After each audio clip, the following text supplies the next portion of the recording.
Hey, what's up everybody? Just getting done with some practicing here. So, my name is Kevin Benny and welcome to my channel. This video we're going to be talking about how to maintain this instrument so it plays better for a longer period of time, so it looks fresher and looks cleaner, but also it saves you money when you take it for your routine checkup at any repair shop. First, we're going to talk about every time you put your instrument away, what to do with the instrument, okay? So I've been practicing for quite a bit today, so I definitely got some moisture. Basically, just like if you were playing a regular practice session or gig, what should you do after the gig? Well, the first thing you want to do, of course, is you want to take your reed off of your mouthpiece, okay? What I like to do is I take the reed off and I'll wipe down the excess moisture on the reed with my thumb and my fingers, just like this. It's nothing special, but what that does is it actually will help seal the pores of the reed and help the reed last longer. And then of course, definitely make sure to put this in a reed case. If you don't have a reed case, definitely buy one. I recommend any reed case that is out there, and then that's basically gonna set you up with longer lasting reeds. I store my reeds in a case that I actually made myself. I keep telling you guys that I'm gonna do a video about this, and I swear I will. I just haven't got around to it. So it'll come sooner than later, hopefully. It does use these humidity packs. That's something that a lot of reed players use.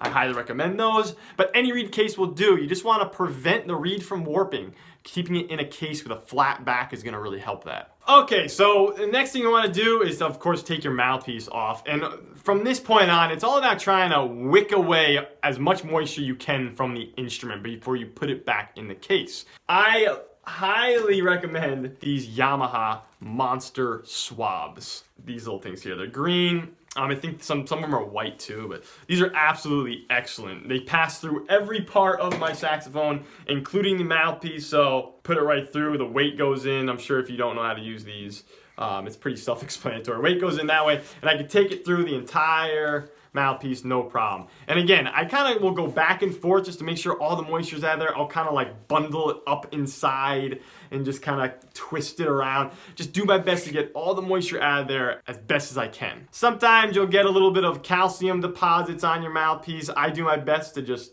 kind of scrape those away after I play. I just like to make everything look as fresh as possible and to stay as clean as possible. Sometimes I'll wet my thumb to kind of just like use my saliva to kind of wipe off it's kind of weird, but it works. So that's that. Okay, then you just kind of keep on going down the horn. Take the neck off, of course. This is easy stuff. Let me do that. Put in this same swab down the neck. Okay, something that some saxophonists miss is that you really want to make sure you're wiping down this part on the outside here, okay? A lot of times you'll go to put your neck into the crook or into the saxophone and it just is like kind of it's not smooth. It's kind of like crusty in a way. So you want to make sure to wipe that off every time you play, after every time you play. Okay, so the next thing is the main instrument. All this stuff is cool. But again, this is where the monster Yamaha Sax Swab shines, okay? It has the weighted string here, right? This one right here. It also has another string over here. So when you put it in, let's see if I can get this, I'll stand up. So the weighted end goes into the saxophone bell first. And this is kind of self-explanatory, but then you just tip it the other way. Weight falls out the other side. Now this is where the Yamaha Monster Swab shines. This other string here, you pull on it in both directions. You pull on this string right here, and you pull on this string, and you can go back and forth. It's so awesome. Because a lot of times you'll get a puddle of moisture at this bottom crook here, and when you go back and forth, it really makes sure all that moisture is out of there. Because one time passing through is not going to get that moisture out. And you can go through the entire horn doing that up here. Very nice. Pull it all the way through, and there's like no moisture left in that horn, I'll tell you that much. Then, just like I did with the joint on the neck, I'm gonna take the swab and just wipe down the inside joint right here, okay? I'm not using any cleaner or any soap or anything. This is just this silk Yamaha Monster Swab, okay? These swabs are absolutely incredible. It's made out of silk because, I mean, really absorbent material, and it dries really fast. That's what I love about it. But this really makes sure the neck goes on real nice and smooth. I've been doing it for years. I don't use any type of cleaning material on this instrument. Okay, and then the next thing I do is make sure the pads are dry. Okay, when you play, the pads are gonna get some moisture on them. The pads that are most susceptible to this are the palm keys for sure. So I'll go through the palm keys, take the same swab, open up my F key right here, open that up, see it's open right there. Then just slide it in. And then just pull it right out. And usually I just do it one time and it totally dries the pad.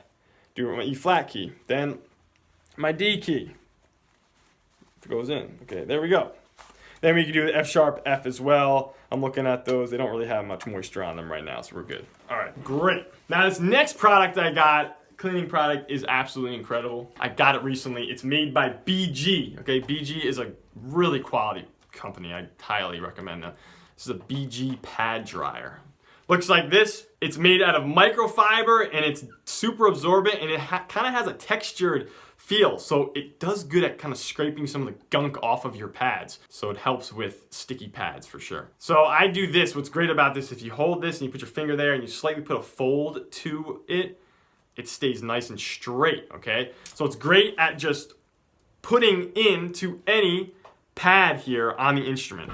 One pad that's almost impossible to get to, I think, that gets a lot of moisture, is the pad just above the B key. This one right here, when you push the B key down, it closes right there. But this thing, no problem. Goes right in there. Absolutely no effort. Close the pad, pull it on out, get the moisture off, just like that. You do that with any key on this instrument, any pad. That's why I highly recommend this. It's like $6. It's like nothing. I'll do the G sharp key. This one, again, this G sharp is really a sticky key. This thing goes right into it. Like that, super easy. Okay, close it, put some pressure on it, and voila, get some of the gunk out. And ever since I got this, my G sharp key actually just looks cleaner. Actually, all my keys or pads are just kind of starting to look cleaner, honestly. So I can't recommend this enough. I do want to say really quick, all the products that I'm talking about, all the cleaning stuff I'm talking about in this video, I got some links in the description below. They're affiliated links, so if you purchase them through my links, I get a small cut at no extra cost to you. So definitely treat yourself for the holiday season. These are a must buy, I think, if you really want to properly maintain your instrument and save money in the long run on repairs. Talking about moisture still, I got this little thing right here. Okay, this is like the Shove It Pad Saver. That's what it used to be called. I do not recommend these, okay? Now, this is a really old one, and the material of this fuzzy part is almost like plasticky, and it does not absorb very well. Now, I do know one of my students got the newer ones, and they made the material, it's a little more absorbent, okay? But the problem is that you put it in your bell, and you're just like leaving it in there, and you put it back in your case, and the moisture is just stuck in the case, and it's just still everywhere in the bell.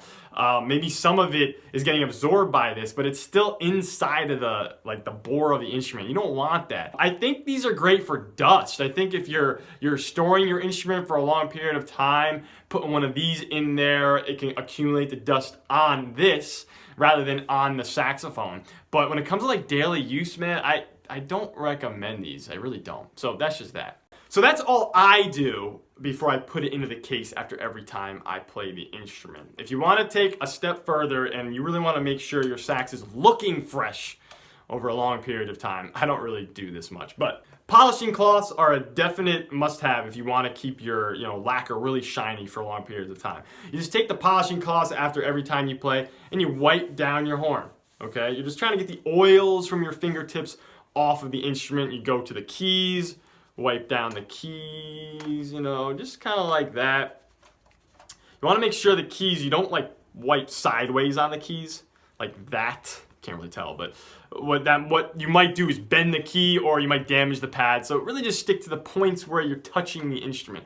On the side keys, go over here, all over the place. You're just wiping it down. You don't really need to use any type of, maybe there's like lacquer polish. You could use some of that. Again, I don't recommend it. I don't use that at all.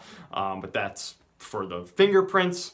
This is a Yamaha polishing cloth. You can buy them individually, but I just recommend they come in the Yamaha maintenance pack that I will link in the description below. Definitely recommend that. The other thing that accumulates on your instrument, rather than just moisture, is dust, okay? After a long period of time of putting it in the case, taking it out of the case, going into different dusty environments or whatever, dust is gonna accumulate on this instrument, especially all up in these like crevices that are hard to get to. There's really only 2 household items that you need to deal with this. We got a Q-tip, okay, which is it works, and a pipe cleaner. Now, I guess the pipe cleaner, it might not be a household item, but you can get these anywhere. I highly recommend, though, getting soft bristle pipe cleaners. Now, this is like I get obsessed about pipe cleaners. Like, what the heck is that? You also want to make sure that it is 100% cotton, that the felt or the fuzzy part of this is 100% cotton, because cotton is a great absorber and just works with dust really well. If you get stiff bristles, you could scratch your instruments. You don't really want to do that. I'll start with the Q-tip. All we're doing, you can use a little water. I don't recommend anything other than water. You really don't even need water, honestly. But if you go through the instrument and just kind of like get all up in here with this Q-tip, you know? I'm actually already getting junk out. I got no water on this thing. But again, no chemicals. You don't want to use any type of chemical cleaner. You know, I already got dust on that. It's kind of gross, but that's it. It comes right off. If you do this a lot, you'll definitely need a lot of Q-tips. Okay, and then the pipe cleaner is great for between these bars here, which are all over the place. Just kind of pushing them in here. Can you see it? I don't know. Yeah, it goes right in there. Kind of go back and forth. Really great, works really well. These are also good for cleaning like your tone holes, your tiny tone holes, octave key vents. That's what I mean when I say tone holes. I will actually link to proper pipe cleaners through an Amazon link. So if you want to get some good pipe cleaners to clean your instrument, I'll put that in the description below. That's that. Now, for myself with the dust, I never clean dust. I'll do like once a year where I'll literally like take the instrument apart completely and then just go in there and clean everything really nice. Again, though, I don't use any type of cleaner. I highly stress just use water. You know, you don't need to use like chemicals on the lacquer. You're just gonna mess stuff up. It's just dust, that's all it is. If you do take it upon yourself to take apart your instrument, be very careful. Have a huge environment to do it, like a big carpet. Make sure you know where everything went. And after you put it back together, there's a huge chance that something might have kind of shifted. It happens to me all the time. I always plan it before I take my horn to the repair shop. So just keep that in mind. That's the dust. That's kind of like a long-term thing. Another long-term thing that may happen is some of your screws might come a little loose.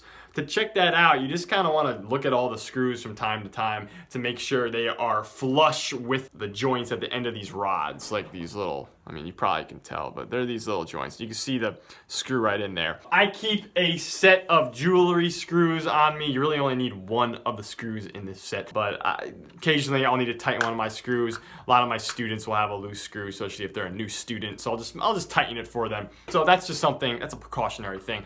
Repair shops, if you take your horn to a repair shop regularly, you really shouldn't have this issue.